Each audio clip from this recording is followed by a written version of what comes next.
Hello hi మనందరూ ఎదురు చూస్తున్న ఇండియన్ బడ్జెట్ 2024 మన finance minister Nirmala Sitharaman Indian parliament లో ప్రవేశపెట్టారు. దాంట్లో కొన్ని హైలైట్స్ ఏవైతే ఉన్నాయో అవి నేను మీకు చెప్పబోతున్నాను. So stay tune.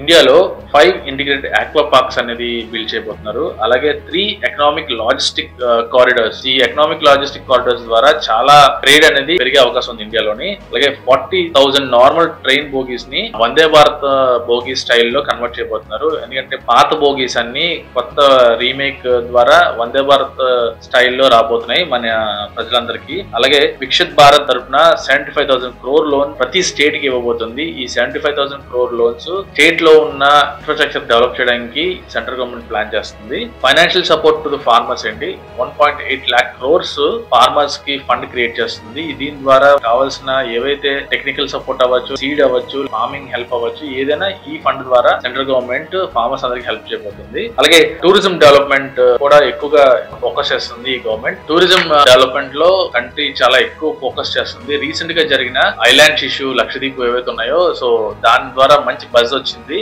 Island tourism. So India ఏం చేస్తుందంటే ప్రతి ఐలాండ్ ఏవైతే ఇండియా చుట్టూ ఉన్నాయో, ఇండియా టెరిటరీలో ఉన్నాయో వాటిని ఫుల్ గా టూరిస్ట్ హబ్స్ కింద క్రియేట్ చేద్దామని ప్లాన్ చేస్తున్నారు. అలాగే టెంపుల్ టూరిజం కూడా మంచి క్రేజ్ పెరిగింది కాబట్టి ప్రతి టెంపుల్ ని బాగా నీట్ గా చేసి దాన్ని కూడా టెంపుల్ టూరిజం ని ప్లాన్ చేస్తున్నారు. ఇంకా ట్యాక్స్ వస్తేప్పటికి ఇది చాలా మోస్ట్ ఇంపార్టెంట్. ప్రతి సంవత్సరం అందరూ ఎవరైతే ఎంప్లాయీస్ ఉంటారో, ఎవరైతే బిజినెస్ పీపుల్ ఉంటారో ఈ ట్యాక్సెస్ కోసం ఏం చేస్తారా అని చెప్పి సెంట్రల్ గవర్నమెంట్ కోసం న్యూస్ కోసం వెయిట్ చేస్తుంటారు. సో ఈ ఇయర్ అయితే మీకు ఏ ట్యాక్సెస్ పెంచట్లేదు. పాత స్లాబ్స్ ఏవైతే ఉన్నాయో అవే కంటిన్యూ అవుతాయి. ఇంపోర్ట్ డ్యూటీ కానీ, ఎక్స్పోర్ట్ డ్యూటీ కానీ, అలాగే నార్మల్ ట్యాక్స్ కూడా ఏమి పెంచట్లేదు. ఇండియాలో స్టార్ట్అప్స్ అనేవి బిగ్ కల్చర్ కింద స్టార్ట్ అయింది. సో మంచి యూనికార్న్స్ అనేవి ఇండియాలో వస్తున్నాయి కాబట్టి సెంట్రల్ గవర్నమెంట్ కూడా దీని మీద ఫోకస్ చేసి దీనికి 1 lakh crore ఫండ్ అనేది క్రియేట్ చేసింది. ఎవరైతే ఇన్నోవేటివ్ గా వచ్చి స్టార్ట్అప్ ఇండియాలో రిజిస్టర్ చేసుకుని వాళ్ళ స్టార్ట్అప్ ని కానీ కరెక్ట్ గా ప్రెజెంట్ చేసుకుంటే మాత్రం ఈ ఫండ్ అంతా వాళ్ళకి సపోర్ట్ చేసే విధంగా సెంట్రల్ గవర్నమెంట్ ప్లాన్ చేసింది. అలాగే హౌసింగ్ సెక్టర్ కి వస్తానికి లో ఇంట్రెస్ట్ తో రాబోతుంది. ఇంకా నెంబర్స్ అవన్నీ ఇంకా క్లియర్ గా లేవు కాబట్టి హౌసింగ్ కానీ, ప్రైవేట్ సెక్టర్ కానీ లో ఇంట్రెస్ట్ రేట్ లో లోన్స్ ఇచ్చే అవకాశం ఉంది. ఇండియాలో పవర్ కన్జంప్షన్ చాలా ఎక్కువ అయింది.